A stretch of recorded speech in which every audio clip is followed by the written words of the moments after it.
She shot her lover in the abdomen at point-blank range on the steps of a police station. The victim's own mother watched it happen. This was no crime of passion hidden in shadows.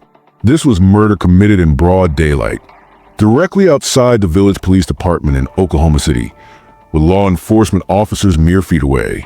The brazen audacity of the act would haunt investigators for years to come. On January 11, 2001, Wanda Jean Allen became the first black woman executed in the United States since 1954. But the path to that execution chamber began 13 years earlier, on a December evening in 1988, when a turbulent relationship exploded into deadly violence. Allen was already serving time for killing her roommate when she met Gloria Leathers, who was serving her own sentence for manslaughter. Two women, two killers. A relationship that would end where it began, in violence. The crime that sealed Allen's fate wasn't just murder. It was a calculated act of revenge committed in the most public way possible. As Leathers' family would later say, she didn't even have a chance to look Wanda in the face to ask her to spare her life. What drove a woman to commit such a brazen act? What were her final words before the state claimed her life? And what did she choose for her last meal before becoming a footnote in execution history? This is a story of Wanda Jean Allen, a tale of love turned lethal, justice delayed, and a woman who made history for all the wrong reasons. December 1st, 1988. Evening shadows stretched across the parking lot of the village police department in Oklahoma City. The temperature had dropped, and a bitter wind cut through the air as Gloria Jean Leathers, 29, stepped out of her mother's car. She clutched a small bag of belongings. Her hands trembled, not from the cold, but from fear. Leathers had come to the police station to file a complaint against Wanda Jean Allen. For months, Allen had been relentless. Phone calls, threats, following her. The harassment had escalated to a point where Leathers felt she had no choice but to seek police protection. Ruby Wilson, Gloria's mother, had driven her daughter to the station and waited nearby.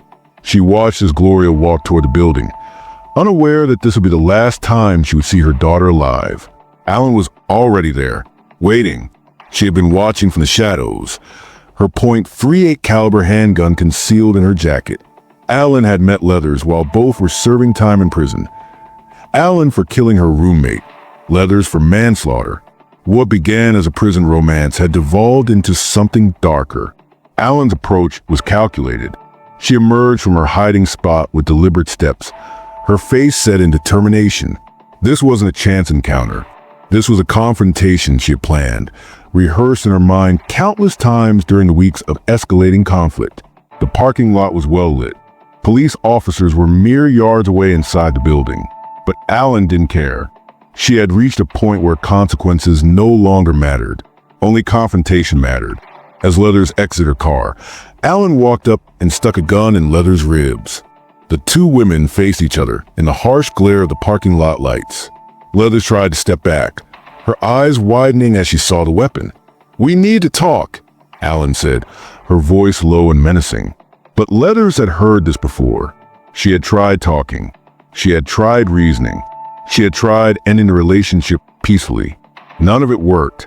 Ruby Wilson watched in horror from her car as the confrontation unfolded. She could see her daughter backing away, could see the desperation in Gloria's movements. But she was too far away to intervene, too shocked to immediately react.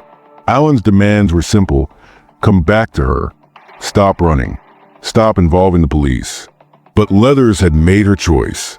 She was done with the violence, done with the control, done with the fear. The confrontation lasted less than 3 minutes. Allen's frustration mounted as Leathers refused to comply. Words escalated. Voices rose.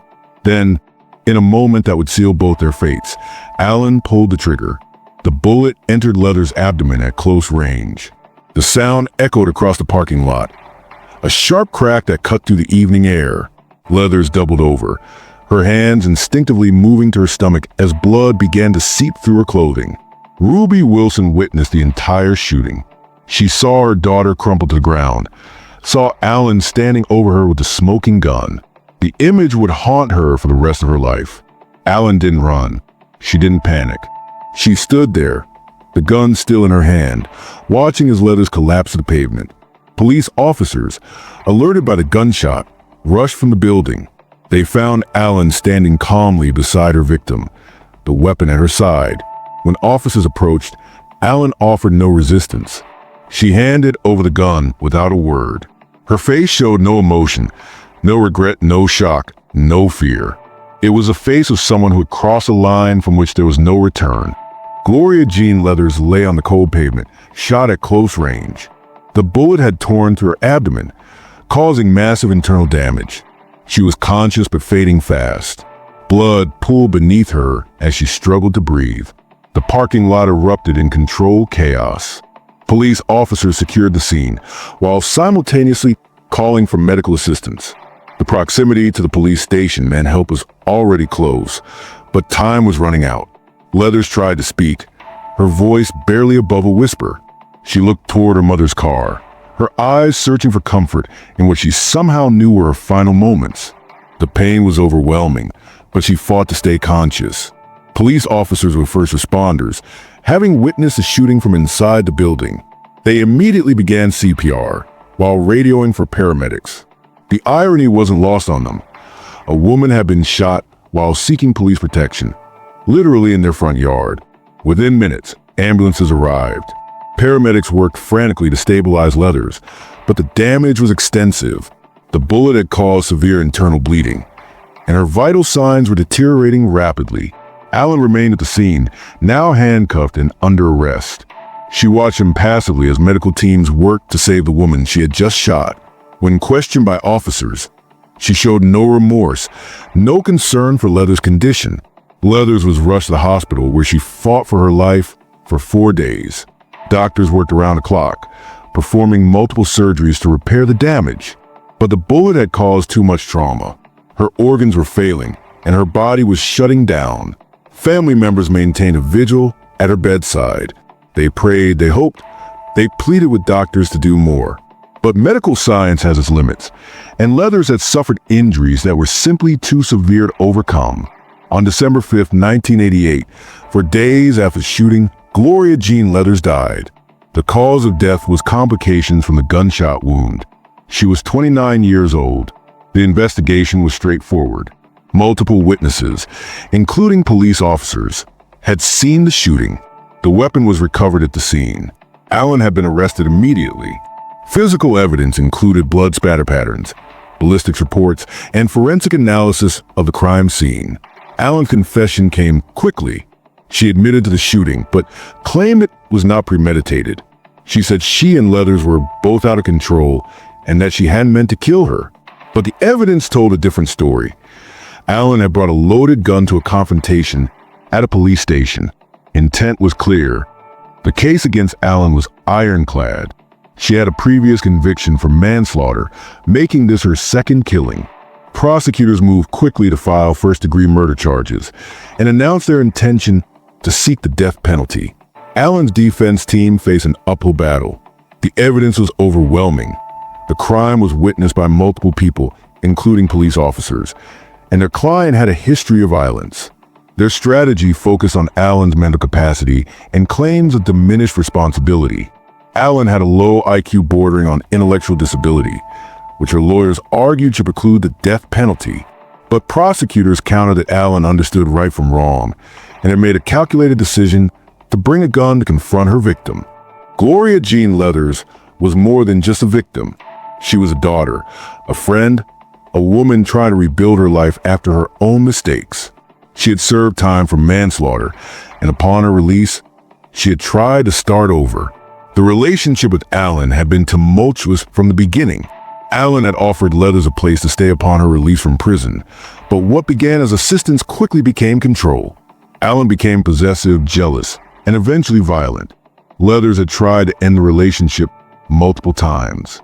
She had sought help from family, from friends, and ultimately from police. But Allen's obsession had proven deadly. Ruby Wilson, Gloria's mother, would later find the strength to forgive Allen, relying on her religious beliefs. But forgiveness couldn't bring back her daughter. The jury found the existence of 2 aggravating circumstances and recommended death as punishment for murder and 10 years for felonious possession of a firearm. Allen's defense had argued for leniency based on her mental limitations and troubled background, but the jury was not swayed. The trial was swift. The evidence was clear. The witnesses were credible, and Allen's own statements incriminated her. Appeals followed, focusing primarily on claims of mental incompetence and ineffective counsel.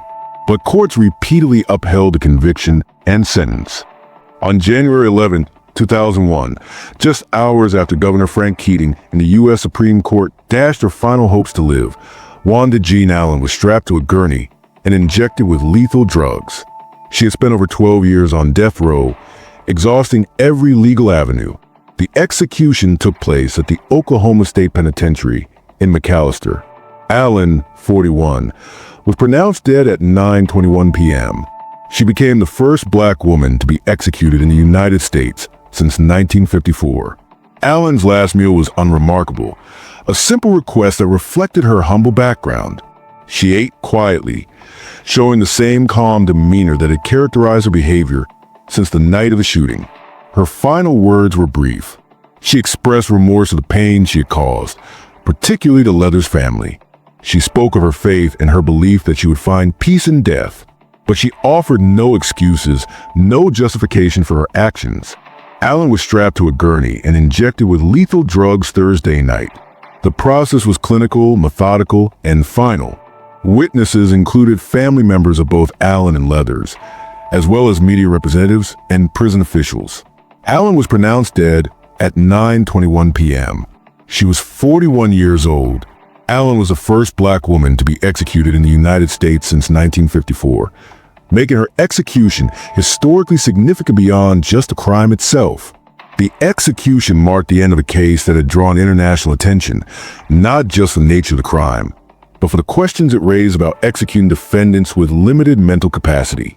Allen's death closed a chapter that had begun 13 years earlier in a police station parking lot, where love had turned to obsession, and obsession had turned to murder.